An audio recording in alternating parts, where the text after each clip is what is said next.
La comunidad de la pluma se constituye.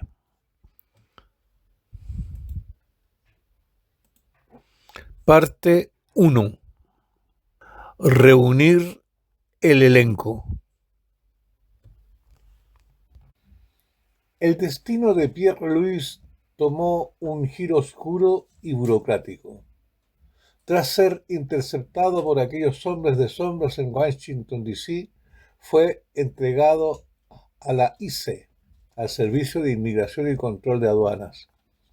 Debido a su estatus irregular y las alertas que su presencia había generado, fue trasladado al centro de detención de Crome, en Florida, un lugar conocido por ser la antesala de la expulsión.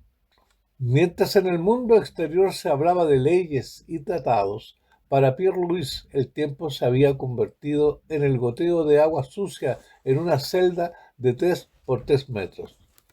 Tras ser deportado por el ICE, el Servicio de Inmigración y Control de Aduanas, el régimen lo recibió no como a un ciudadano, sino como a una presa de caza. Pese a los esfuerzos del Alto Comisionado de las Naciones Unidas para los Refugiados y de Amnistía Internacional, el régimen haitiano movió sus influencias acusándolo formalmente de financiar a las brigadas libertarias, fuerzas insurgentes opositoras. En un acto de injusticia absoluta, fue deportado. Fue trasladado al aeropuerto y de ahí hasta Haití. Al aterrizar en el aeropuerto internacional, Pierre-Louis no encontró libertad sino grilletes. Fue llevado a la Penitenciaría Nacional de Haití, en un juicio que duró apenas 20 minutos, sin abogado y bajo el ruido de ventiladores oxidados. Un juez pagado por el régimen lo condenó a 5 años por terrorismo intelectual. En la cárcel, el profesor sufrió lo indecible. Las celdas diseñadas para 10 personas albergaban a 40. Fue vejado y sometido a interrogatorios bajo sufrimiento increíble, privación de sueño y simulacros de ejecución. Pero en el exterior, la comunidad de la pluma, liderada por Johanna, incansable desde las sombras, empezó a mover los hilos del mundo. Operación Papillón. Mientras tanto, en las selvas cercanas a kilómetros de la capital, las brigadas libertarias no esperaban la justicia lenta. Le Croyer, las brigadas libertarias, planeaban el rescate de Fabienne, la sobrina de Pierre-Louis, secuestrada por los englentos, para presionar al profesor. Después de un minucioso estudio del terreno y sopesar todas las situaciones, el plan se llevó a efecto.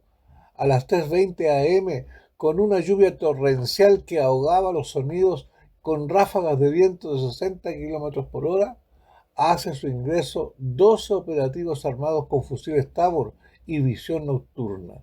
Inician el rescate con una explosión controlada que voló la puerta norte. Por la libertad del profesor, fue el grito de guerra. El enfrentamiento fue feroz, un realismo brutal de casquillos calientes cayendo en el lodo. Hubo bajas en ambos bandos. La libertad no fue gratis. Fue una victoria con sabor a ceniza por las vidas perdidas, pero la pieza de ajedrez más importante estaba a salvo. El rescate fue exitoso, pero el costo fue alto. 2 libertarios cayeron bajo el fuego enemigo y 3 bandidos murieron en el acto. Encontraron a Fabienne en un estado deplorable, maltrecha, encadenada a un pilar, con signos de destrucción y el miedo cosido a la mirada. Cuando la alzaron en brazos para evacuarla, ella solo pudo susurrar el nombre de su tío. Fabienne fue sacada con un jeep a toda velocidad hacia un refugio de la organización no gubernamental Médicos Sin Fronteras. En Washington y Ginebra, Johanna no descansaba. La recién fundada Comunidad de la Pluma utilizó su influencia. Periodistas, intelectuales y ex agentes empezaron a publicar las fotos de las torturas de Pierre-Louis. El régimen haitiano asfixiado por las sanciones económicas y la presión del Alto Comisionado de las Naciones Unidas para los Refugiados, no tuvo más remedio que negociar. La Comunidad de la Pluma obligó al gobierno haitiano a ceder. Bajo el acuerdo, la pluma no se dobla. Pierre-Louis fue liberado con la condición de no pisar suelo estadounidense ni haitiano por 10 años. Chile aceptó recibirlo como refugiado político. El viaje a Chile. Finalmente, el 10 de octubre del año 2024, Pierre-Louis fue sacado de su celda. No le dieron explicaciones. Lo subieron a un furgón blindado de la Police Nationale de Haití y lo llevaron directo a la pista del aeropuerto.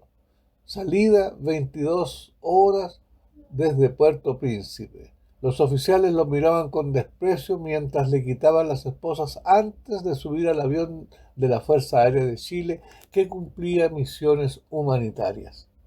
Llegada a Chile 11 de octubre del año 2024, 7:45 am, Aeropuerto Arturo Merino Benítez, Santiago de Chile. Pierre-Louis bajó del avión respirando el aire frío de la primavera santiaguina.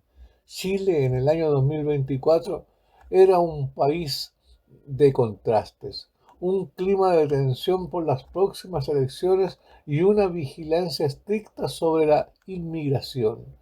Contenía una sociedad cansada, pero aún solidaria con los perseguidos políticos reales. El ciudadano mantenía una mezcla de catolicismo tradicional y el refugio de las iglesias protestantes para los migrantes, con un fuerte apoyo de las iglesias evangélicas dentro de la comunidad migrante como red de apoyo, en especial para la comunidad haitiana, que son bastante numerosas en comunas como Quilicura y Estación Central, pero enfrentando brotes de xenofobia. Una inflación controlada, pero con un costo de vida altísimo para un recién llegado. Al salir de la zona de aduanas, Pierre-Louis, aún cojeando por su vieja lesión, tras una semana de investigación por parte de la PDI, Policía de Investigaciones de Chile, fue declarado libre y con residencia temporal. Pierre-Louis entró en calidad de refugiado político. La policía gubernamental haitiana intentó enviar un último informe negativo, pero la PDI y el Ministerio del Interior lo dejaron en libertad tras confirmar su historial de persecución. Días después, en un pequeño apartamento en la comuna de Estación Central, Pierre-Louis se miraba las cicatrices de las muñecas y reflexionaba. De pronto, llamaron a la puerta. Se sobresaltó, el temor al imprevisto había quedado fuertemente arraigado en él. El terror de lo vivido lo mantenía alerta y temeroso. Pierre-Louis abrió la puerta con cautela. Grande fue su sorpresa al ver parada en el dintel de su puerta a Johanna, la mujer que había puesto en sus manos la pluma aquella. Johanna no venía sola, traía noticias de Fabián, quien se recuperaba en un hospital de campaña, y con la misión de reclutarlo a la recién creada la Comunidad de la Pluma. La Comunidad de la Pluma, bajo el liderazgo de Johanna, comenzó su labor más ambiciosa: buscar a cada poseedor de la pluma, estuviera donde estuviera, para formar un frente que ninguna dictadura pudiera borrar.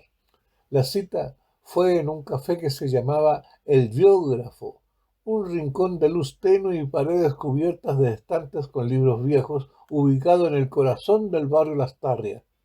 Afuera, el otoño de Santiago teñía las copas de los plátanos orientales de un amarillo melancólico, mientras el eco de un saxofón callejero se filtraba por los ventanales.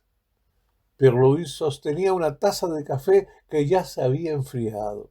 Sus ojos no miraban el líquido, sino la puerta, con la ansiedad de quien ha esperado una vida en el infierno. De pronto, la puerta de madera crujió. Johanna entró primero, barriendo el lugar con una mirada profesional, la vigilancia de una guerrera que nunca baja la guardia.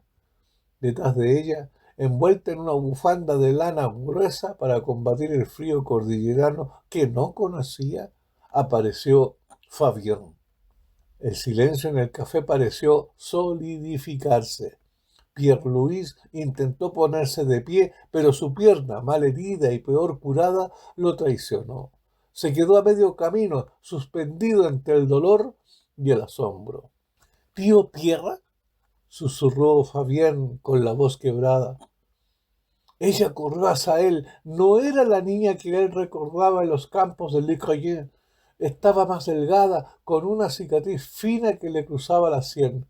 Recuerdo amargo del secuestro de los Englendos. Pero cuando se fundieron en un abrazo, el olor a miedo desapareció, sustituido por el aroma a hogar recuperado. —Mi querida y bella Fabián —sollozó Pierre-Louis contra su hombro—. Dios es grande, el acero de la pluma no mintió. Fabián lloraba sin consuelo, un llanto que soltaba meses de cautiverio, de hambre y de la incertidumbre de creer a su tío muerto en las sombras de la migra. Pierre-Louis la tomó de la cara con sus manos temblorosas, examinando cada marca, cada rostro de la batalla que las brigadas libertarias habían librado por ella. —¡Mírate!